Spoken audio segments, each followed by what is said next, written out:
Oke,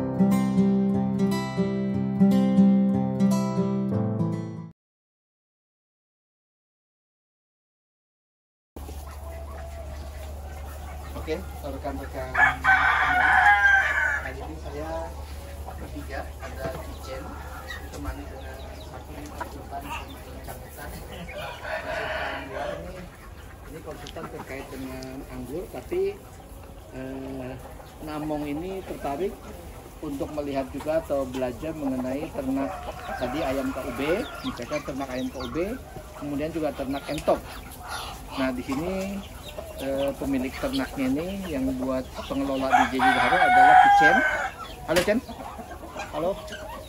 Oke, Chen, ini saya sama Namong ingin tahu lebih banyak mengenai ternak entok ya.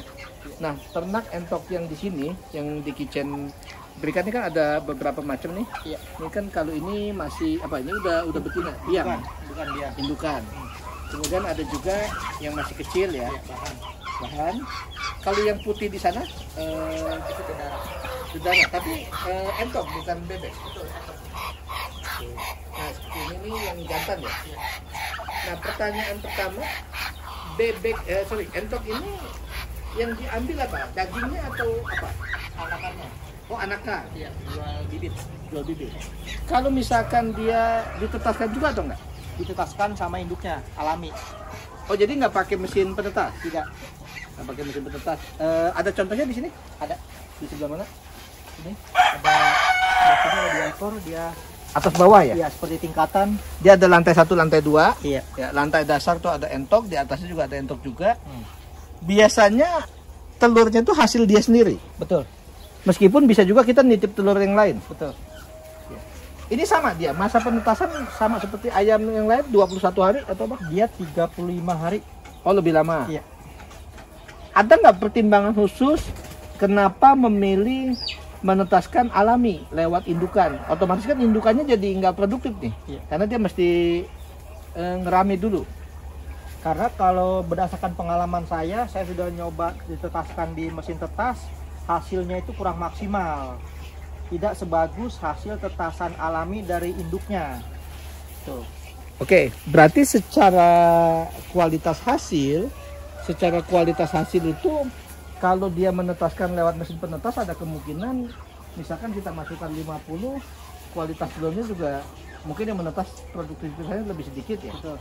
Sama ada lagi nggak? Misalkan apakah anakannya jadi lemes kah atau misalnya kurang bagus itu? Iya, anakannya lemes, begitu anakannya agak kecil. Ukurannya agak kecil. Iya, betul. Itu bukan karena sebab-sebab misalkan dari telur atau yang lain? Kalau saya perhatikan dari telurnya itu hampir sama semua, ya kan? Cuma pas begitu dia penetasan, dia itu pas begitu keluar itu seperti lemes. Yang kedua anak-anak kecil begitu, dia sampai 2 hari itu kayaknya perkembangannya itu masih belum seger ya. Sampai 2 hari beda sama dia alami sendiri sama induknya. Meskipun teori yang sama tidak berlaku di bebek ya ataupun ayam ya. Kalau bebek tidak ada bebek yang ditetesin sama induknya. Oh, malah dia kebanyakan ditumpangin ke betul di mesin. Di mesin apa ditumpangin di indukan yang lain, misalkan entok atau ditetaskan di mesin. Iya. Oke, berarti ini misalkan dia indukannya bertelur karena dikejarnya adalah untuk yang anakan, berarti dia ditetaskan. Iya. Ini 35 hari. Kalau dari kualitas penetasan bagus dia. Misalkan ini ada berapa nih rata-rata satu indukan? Ini indukan kemarin ada 15 butir. 15. Ya. Dia memang banyak biasa sekali bertelur. Banyak.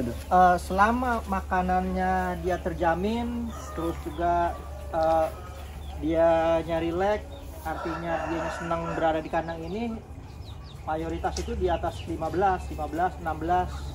Kecuali kalau misalkan posisi dia udah agak tua, mungkin di kisaran 12 butir. Oh, lebih sedikit.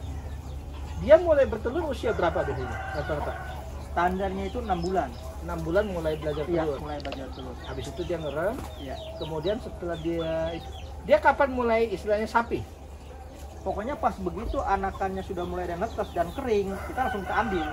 Oh, dia nggak perlu diiring sama indukan? Kalau diiring sama indukannya, pertama proses dianya pemulihannya jadi lama, indukannya buat bertelur lagi Yang kedua kurang maksimal dari sisi anaknya dirawat sama induknya. Lebih baik kita pisahin, kita box di dalam kandang terpisah, itu lebih maksimal. Pakai lampu. Betul. Pakai lampu dipisahkan, kemudian kasih makan yang kecil ya, yang halus.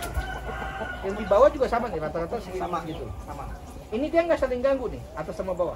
Itu yang tadi bisa diperhatikan di sini tadi saya tutup pakai hebel gini, karena kalau entok itu cenderung hewan yang pemalu, dia semakin rapat tempat dia mengeram, semakin maksimal hasilnya. Selama mengeram ini dia nggak kemana-mana, mungkin nggak pergi dia. Pergi mungkin, makanya kita bikin pintu di situ, di pojok situ, dia nanti keluar Tempat buat keluar ya? buat makan atau buat minum. Nanti dia setiap 2 hari sekali dia keluar sendiri. Ini juga sama nih, ini nggak cuma bikin asal kita tarik karung gini supaya menutup dari kita mondar mandir, dia tuh nggak terganggu. Ini ada fungsinya juga gitu, karena semakin dia nyaman, dia daya tetasnya semakin bagus. Oke. Iya. Ini mungkin baik saya maupun Namong baru tahu ya, baru tahu kalau dia seperti itu gitu. Ini ada banyak, indukannya punya berapa? Kalau saat ini indukan di kisaran 35 ekor yang indukan sudah jadi, terus selebihnya itu masih darah, Masih remaja ya? masih remaja di tahap ituan. Ini berarti dari sini sampai kemana? Ini sengaja saya sampai bikin, sana. ya saya bikin kotak-kotakan tempat bertelur. Di sini juga ada, dia bertelur di bawah sini. Oh ini yang masih sedikit ya? Ya, ini baru mulai nelur dia. Ini telurnya gede dia. Kalau gini telurnya nggak lama nih, bukan lama nih. Ini telur lama ini. Oh, telur lama.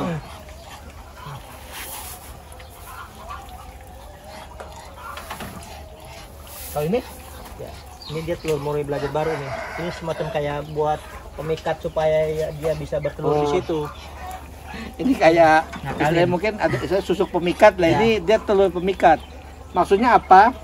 Dia kayak udah menghasilkan telur, jadi dia tertarik untuk mau bertelur. Iya. Ya, ini kalau di kotlak, ini kotlak berarti telurnya udah sebenarnya udah nggak bagus. Nanti kalau setelah yang aslinya bertelur di situ dapat 2 butir, 3 butir, yang ini kita ambil. Ya. Kita ambil, kita pindahin ke tempat yang lain. Jadi dia buat hanya pemikat Iya. saja, nggak sekedar dibuang. Mancingnya. Ini udah 10 hari dia ngeram.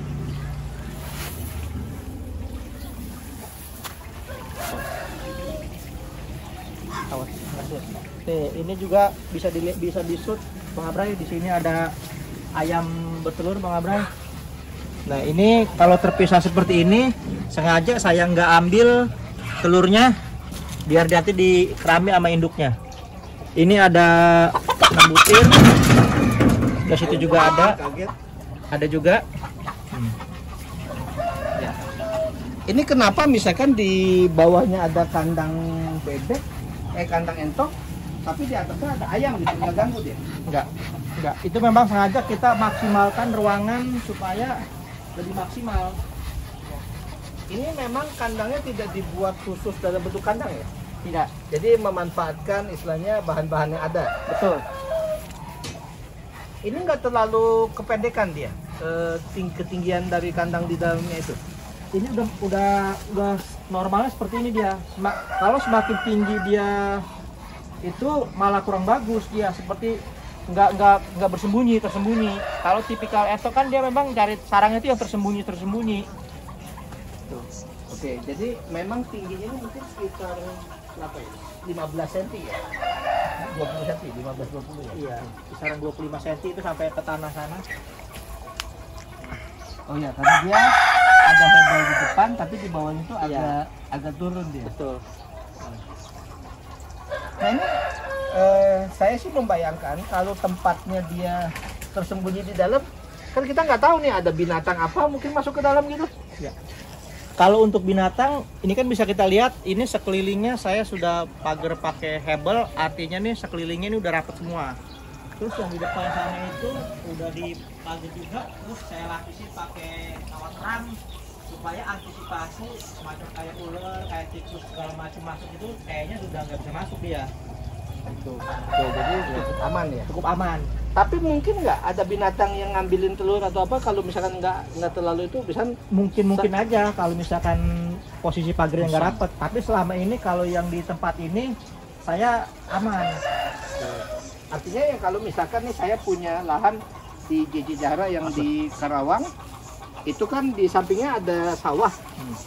Kalau kurang rapat malah bisa bahaya ya. Betul, betul. Ini sampai di balik-balik pohon jambu ya. Itu Ini ada. bisa kita lihat Bang Adul, ini sengaja saya tutupin ini kain bekas buat nutupin gangguan dia. Di sini ada 2 indukan, ngerem jadi 1 di sini. 2 indukan jadi 1. Iya, Dia nggak berantem juga. enggak. Masing-masing telurnya dia milihin sendiri masing-masing. Dia Kalau nggak tukar mana telur siapa. Iya, nggak tahu juga dah udah di sini. Paling nanti kalau misalkan posisi udah ada yang netes, setelah telur tinggal sedikit, paling 1 indukan yang kita tarik, kita isolasi. Biarkan tinggal 1 indukan lagi. Kita tutup lagi biar dia bisa tenang di sini. Di sini banyak kotak-kotak udah saya siapkan. Di sini juga Bang Abray. Kita lihat.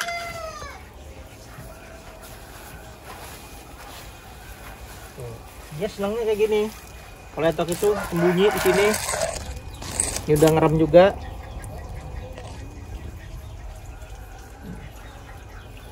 Oke, kita bergeser ke sampingnya, Bang Abray. Bisa digeser. Juga lagi ngerem juga tuh. Kita tutup pakai ini supaya dia lebih sembunyi. Ini kosong, ini masih kosong. Ini juga udah ada. Dia bisa tahu, misalkan nih anggaplah saya sebagai induk bebek, mana tempat bertelur saya mau tempatin nggak, dia gimana bisa milih? Apa dia cari tempat yang kosong, dia bisa tempati? Pertama, tipnya itu yang tadi saya bilang, kotakan yang kita buat bertelur itu kita agak rendahkan di bawah, seolah-olah dia tersembunyi. Yang pertama. Yang kedua, kita kasih sampah-sampah sedikit supaya dia mau bertelur di situ. Nah, kalau misalkan tadi nih, misalkan anggaplah ada indukan, dia mau bertelur. Pas dia masuk ternyata udah ada telur yang lain, logikanya dia akan pilih tempat lain. Atau kayak yang tadi ya? Bisa juga pilih Di tempat sebelahan lain. Ya, bisa juga dia bertelur di situ. Kalau misalkan posisi udah mepet dia pengen bertelur, dia gabung di situ. Dan dia tahu berarti kapan dia nanti bertelur lagi, dia akan ke tempat itu. Betul. Berarti betul. dia punya deteksi lokasi ya? Betul, Sherlock betul. dia mungkin. Iya. Nih, Bang Abray. Ini juga tuh. Jadi ternyata entok juga bisa punya kemampuan mendeteksi posisi lokasi dia.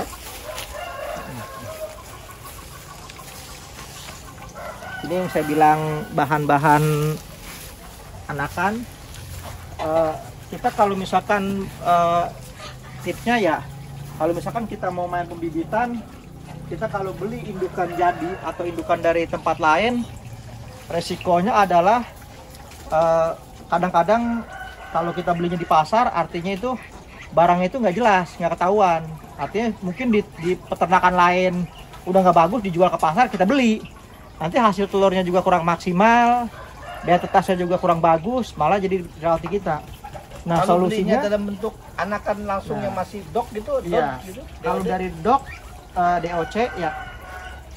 Pertama DOD ya, kalau DOE, DOE, entok gitu mungkin. Kalau misalkan dari DOE itu terlalu lama nunggunya, kita sampai 6 bulan.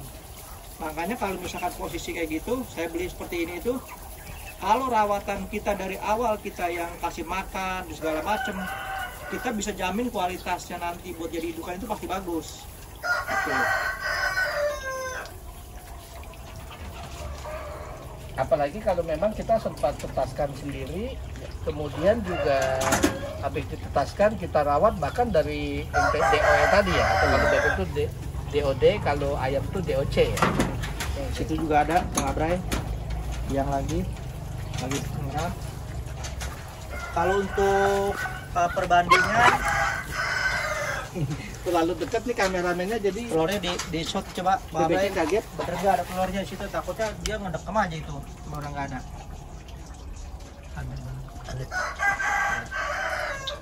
Ada bibitnya. Kalau kita main buat pembibitan, kita siapkan juga entok lakinya.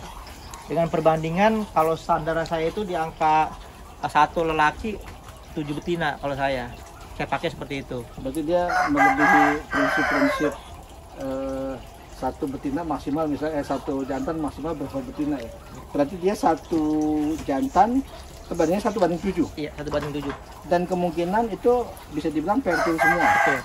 Semakin banyak laki, kemungkinan berhasil itu semakin tinggi. Tapi jangan terlalu over juga, nanti malah ngeganggu entok-entok kita yang sedang mengeram, sedang yang lainnya kayak gitu. Ini bisa kita lihat nih, Bang Abrai. Ini yang warna putih ini indukan bagus, Bang Abrai ini. Lihat, dia masih muda, dia belum belajar bertelur, dia bersih. Saya siapkan tempat buat minum, tempat buat dia mandi. Biasanya kalau entok itu kalau misalkan habis makan, dia bersih-bersih di situ supaya dia terasa alami di itunya dia, kehidupannya dia. Ini saya siapkan juga bahan-bahan pejantan yang nanti bakal menggantikan entok-entok yang tua itu. Kenapa kita siapkan dari sekarang? Supaya nanti dia itu pas sudah sama-sama dewasa itu nggak pada berantem, karena udah kenal dari kecilnya. Itu disiasatin kayak gitu. Karena kalau misalkan kita beli langsung sudah dewasa semuanya, nanti dia bakal berantem terus. Gitu. Kalau seperti ini dia nggak berantem dia. Kalau ukuran yang jantan tuh biasanya badannya lebih besar ya? Betul, lebih besar. Coba mungkin dilihat salah satu nih di ini. Ini Bray, Oh jantan, iya, sama yang yang ke sana. Itu udah siap itu. Ini juga sama pejantan nih. Yang garan, Mbak, sini ya. Sedangkan kalau yang putih di sebelah kanan itu ya, itu betina ya. Betina. Itu kan bisa dilihat entok saya di sini bersih-bersih karena disiapin tempat mandinya. Berarti kalau misalkan anggaplah ada yang tertarik untuk pelihara entok ya, entah itu dia mau buat telurnya, untuk anakan juga, atau misalkan untuk pedaging, bisa saja dia membeli lewat Jiji Jasra. Iya. Disiapkan seperti ini yang bisa dibilang diusahakan secara telur maupun anakan itu yang bagus ya. Iya. Secara telur biasanya dia jual kalau untuk ditepaskan tuh rata-rata berapa? Kalau untuk anakan entok ya setelah dia menetas itu harga sekarang itu 12.000. 12.000. Kalau 12.000. telurnya sendiri berapa? Kalau telurnya sendiri pengalaman saya jarang yang ngejualin Jual telur aja, jarang. Kebanyakan udah mulai ditetaskan. Gitu. Berarti kalau misalkan tuh 12.000 dalam waktu tadi 6 bulan dia mulai bertelur. Iya. Mulai belajar bertelur. Sedangkan kalau dia yang sudah dewasa tadi apa namanya dedara ya? Iya. Untuk remaja itu berapa? Kisaran harganya? 70.000-an. 70.000. 70.000. Kalau indukan itu di kisaran 90.000 sampai 100.000. Indukan yang bagus, ciri-ciri indukan yang bagus yang pengalaman saya itu dilihat dari postur tubuh panjang, terus juga kakinya tinggi, itu bakalan anakannya tinggi-tinggi Dan badannya bersih ya? Bulu-bulunya mengkilap ya. mengkilap. Sama dia nggak ada patah ya? Betul. Bulunya kan nggak patah itu. Ini kalau misalkan yang di ujung ini, tangan ini bisa dilihat? Iya. Oh, jantan ya? Iya. Oh ini perempuan. Ini masih apa? Dedara? Dedara dia. Mungkin kisaran 2 bulan lagi itu dia. Ya, karena bentuk bulunya juga belum full ya. Iya, nanti dia bakal ganti bulu lagi. Sedangkan kalau yang di ujung sana yang ada putih hitam, Bang Anto bisa dilihat di ujung sana dekat pohon jambu ya. Itu dia malah yang sudah siap telur ya. Seperti ini dia, Bang Abrai. Mungkin kisaran beberapa minggu lagi udah mulai bertelur nih Bang Abrai. Ciri-cirinya dari mukanya itu, kalau dia udah kelihatan mukanya merah itu dia udah siap bertelur, sama itunya badannya itu udah montok ya, udah siap buat jadi indukan. Itu bisa tahu usia kemudian ciri-ciri dia itu karena ya, memang ada pengalaman. Berdasarkan pengalaman ya, jadi kita perhatikan caranya entok, budidaya entok seperti apa, tips-tipsnya segala macam ya berdasarkan pengalaman. Kitchen pernah nggak ada pendidikan khusus peternakan apa dulu sekolah ada gitu? Tidak ada. Nggak ada. Tidak ada. Selama ini apa dari apa YouTube Iya, atau pertama saya perhatikan dari kebiasaan orang-orang dulu, terus juga sering ngobrol sama peternak-peternak sebelumnya, ditambah lagi sekarang itu di YouTube itu banyak tutorial-tutorial, ya itu saya pelajari. Jadi dari situ itu saya bisa lihat, oh ternyata bagusnya seperti ini, itu yang kita pakai. Jadi nggak semua di YouTube itu bagus, dan kadang-kadang dia juga pengalamannya belum tentu istilahnya benar gitu yang di share itu. Tapi kalau kita sudah misalkan lihat beberapa, kemudian kita juga ada pengalaman, Betul. mungkin kita juga bisa mengenali ya, oh yang ini nggak mungkin dilaksanakan, Betul. ini mungkin juga. Betul. Ya kalau dari lihat misalkan dari sisi pengalaman atau apa, kita bisa perhatikan mana yang istilahnya kita bisa ikuti atau tidak gitu.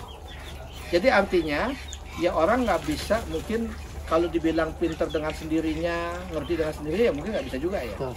Jadi anggaplah nih sama saya nih Bang Namong, ini agak kasihan kalau nggak diajakin ngobrol karena udah jauh-jauh diajakin ke sini. Nah, buat Namong ini kan anggaplah tertariknya sebenarnya di tanaman, misalnya tanaman hal khusus ini misalnya tanaman anggur. Ditambah lagi Namong ini kerja, mungkin juga kecenderungan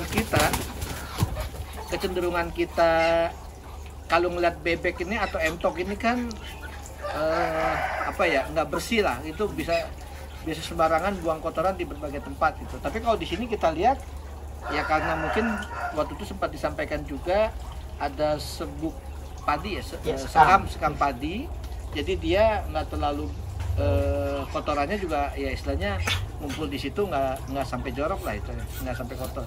Nah, balik yang tadi, misalkan kalau Namong ini nggak ada pengalaman sama sekali, misalkan dia ingin ternak, ada lahan sedikit.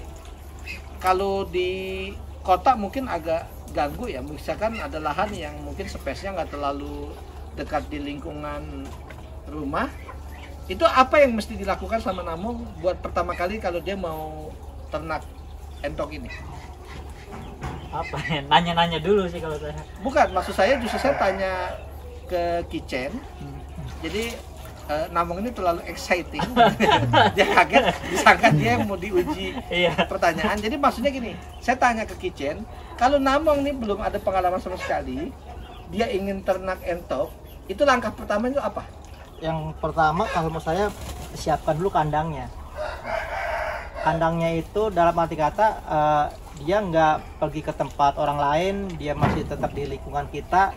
Terus juga sama ada tempat buat dia berlindung dari hujan, dari panas, kayak gitu aja. Dan untuk tahap awal kemungkinan nggak bisa ya, kalau misalkan Namong pelihara entok, dia hanya bisa sekali seminggu datang gitu, nggak mungkin. Nggak mungkin, karena itu tadi air minumnya itu kan mesti diganti tiap hari. Kenapa mesti diganti tiap hari? Karena kan kalau misalnya kita kasih makan, kecenderungan entok itu begitu habis makan dia langsung minum. Nah, kotoran-kotoran yang dari mulut dia, yang dari makanan itu kan jatuhnya ke tempat minum.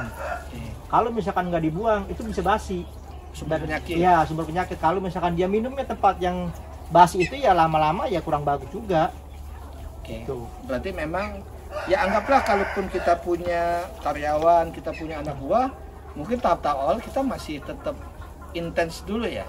Ya karena kita juga masih belajar gimana kita mau punya anak buah, ngajarin anak buah kalau kita sendiri nggak ngerti. Betul. Gitu. Oke, sekarang misalkan pertama siapkan kandang. Jelas siapkan uangnya ya, Bang Namong. Iya. Kemudian habis itu mungkin cari entah mau indukan. Lebih pilih mana nih? Kalau buat pemula itu lebih baik langsung yang dedara, yang udah remaja, atau yang masih DOE tadi? Kalau saran saya yang udah remaja, pertama kalau yang udah DOE persentase kematiannya lebih besar. Ya, artinya kita apalagi belum ada pengalaman, lebih baik kita yang udah dewasa lah. Istilahnya umur 3 bulan itu udah tahan penyakit, itu kita pelihara, kita jadi sambil kita perhatiin, kita pelajari seperti apa dia maunya. Jadi kita udah ada pengalaman, nanti setelah itu baru kita main di DOE, di anakan. Oke, ini kita lanjutkan lagi mengenai yang disampaikan tadi. Kalau kita mau pertama kali ternak tuh tadi yang pertama mengenai kandang, kemudian yang kedua anakan, dan sebaiknya anakan pilih yang remaja. Iya. Habis itu berarti tinggal disiapkan pakan ya. Iya. pakan. Nah, nanti soal kita produksinya mau diambil pedaging, karena terutama pada saat lebaran atau yang acara tertentu memang secara ukuran badan kan dia lebih besar ya dibanding ayam, dan tidak semua orang tuh memang senang entok, tapi juga ada yang tidak senang ayam tapi dia senangnya memang daging entok karena secara dagingnya lebih halus. Berarti secara peluang sebenarnya masih ada ya. Kita tinggal mendaya gunakan daripada ada lahan yang mungkin telantar nggak dipakai, padahal kita bisa bikin sekat jadi dia kandang. Kita juga bisa mulai percobaan iseng-iseng ya, seperti Bang Namong ini kan posisi lagi kerja ya, saat ini sedang kerja. Nah itu mungkin daripada istilahnya kerjaan habis itu juga di waktu istirahatnya nggak ada kegiatan atau apa, mungkin sambil istirahat juga bisa mengerjakan hobi, salah satunya dalam bentuk ternak entok ini. Mungkin dari Kitchen ada lagi tips-tips tertentu kait dengan pelihara entok? Ya, kalau misalkan pelihara entok, yang tadi saya bilang, kalau kita mau main di bibit, ya istilahnya mau jual anakan, langkah pertama itu kita siapkan dulu indukannya yang bagus-bagus, jantannya juga yang gede-gede, karena kita mau ambil anakan. Terus jangan lupa tempat bertelurnya kita siapkan. Semakin banyak tempat bertelur yang kita siapkan, semakin banyak pilihan dia buat bertelur di senangnya dia. Jangan kita paskan, misalkan kita punya 5 indukan, kita bikin cuma 5 tempat sarang, nanti kemungkinan dia bakal bertelur barengan itu kemungkinan besar bakal terjadi. Tapi dengan kita kasih banyak seperti ini, nanti tinggal dia milih mau di mana dia tempatnya, nyamannya dia. Itu dari sisi kandang. Terus juga saya bikin tempat auban seperti ini buat dia kalau misalkan posisi hujan atau apa, dia bisa berlindung di sini. Terus juga banyak pohon pisang sebagai perlindungan dari panas. Terus karena entok itu hewan yang senang sama air, kalau kita udah partainya kita main di pembibitan ini, kita mesti siapkan kolam. Ya, kolam dalam bentuk seperti ini dengan ukuran 3 meter kali 1 meter dengan kedalaman 30 cm. Kita langsung tinggal isi airnya, kita bikin kemiringan, terus pembuangannya juga kita siapkan. Artinya itu ada buat pembuangan, Bang Adul. Nanti kita tinggal buka di situ, airnya langsung turun ke situ semua. Jadi kita pertama mempermudah dari sisi ngebersihin, dan airnya juga nanti bagus terus. Karena kalau kita nggak siapkan buat tempat mandi dia, kalau posisi entok lagi ngerem itu kan badannya panas dia nih, dia harus cepat didinginkan dengan dia mandi gitu. Itu seperti buat netralin suhunya dia. Itu. Kalau dari sisi kolam sebenarnya tidak mesti dalam bentuk kolam beton gini ya. Iya. Dalam bentuk bak, dalam bentuk yang lain juga bisa gitu. Iya. Kalau kita peliharanya sedikit, ya banyakan pakai bak. Tapi kalau misalnya kita pelihara banyak, lebih ekonomisnya pakai seperti ini. Pertama dari sisi kita ngebersihin juga lebih mudah. Yang kedua juga, jadi untuk yang basah itu kita minimalisir di satu tempat doang. Oh, jadi nggak becek kemana-mana? Iya, nggak becek kemana-mana gitu. Makanya kita perhatiin di tempat-tempat lain relatif lebih kering, dan ini tuh karena tadi saya habis kuras jadi relatif basah. Tapi kalau misalkan udah siang hari, dia bakal kering lagi. Jadi kita istilahnya tempat kita itu nggak becek gitu, kayak gitu.